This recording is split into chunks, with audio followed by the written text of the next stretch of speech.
ஆனானப்பட்ட விஜய் அவருடைய திருப்புமுனை திருச்சி பரப்புரை முதல் பரப்புரையை ஆரம்பிச்சிருக்கிறாரு. அன்றைக்கு அதையும் கூட பொருட்படுத்தாமல் இங்கே வந்து ஒரு பெரிய பாராட்டு விழா இசைஞானிக்கு நடத்துது தமிழக அரசு. அப்போ எவ்வளவு முக்கியமான விழான்னு நீங்கள் பார்த்துக்குங்க. அப்படிப்பட்ட விழாவில் இளையராஜாவை பாராட்டி எல்லாருமே பேசினாங்க. ரஜினியுமே இளையராஜாவை பாராட்டி பேசினார். ஆனால் அந்த இளையராஜாவை பிளாக்மெயில் பண்ணுறது மாதிரி அது உண்மையிலே நடந்த விஷயமாகவே இருக்கட்டும், அது நான் இளையராஜாவே ஒத்துக்கிறாரு. ஆனால் எப்போவோ நடந்தது.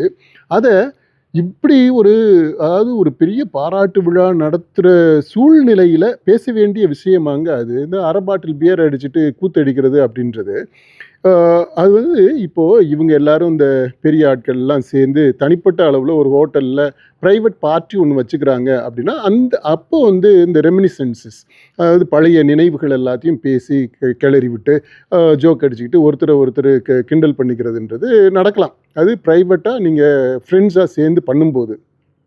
இது அரசு நடத்தக்கூடிய விழா, இது சாதனையாளரை அவரை கௌரவிக்கக்கூடிய விழா.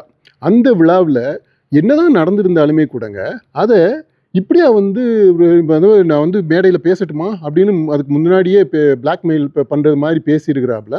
அதை வெள்ளந்தியா அந்த கிராமத்து இளையராஜா இன்னுமே அந்த கிராமத்து மனம் அவருக்கு மாறலை. அந்த உள்ளத்தோடு அவர் வந்து நான் சொல்லட்டுமா அப்படின்ட்டு அவரே அந்த டாப்பிக்கை ஓப்பன் பண்ணி விட்டுறாரு.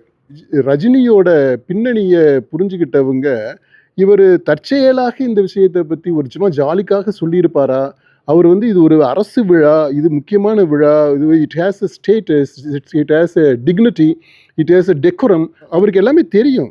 He is not a simpleton as sometimes. சில சமயங்களில் அவர் அப்படி தெரிவார் தெரியுமா, ரொம்ப ரொம்ப பாவி மாதிரி ரஜினிகாந்த் வெளியில் தோற்றம் கொடுப்பார். ஆனால் உள்ள அப்படி இல்லை. சில விஷயங்கள் எல்லாத்தையுமே அவர் டெலிபரேட்டாகவே பண்ணுறாரு.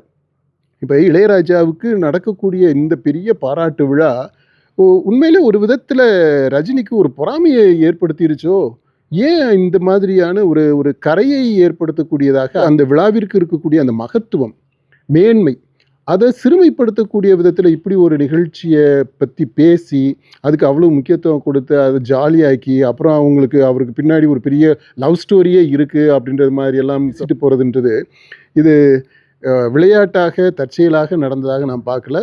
ஐ question the intention of Rajinikanth.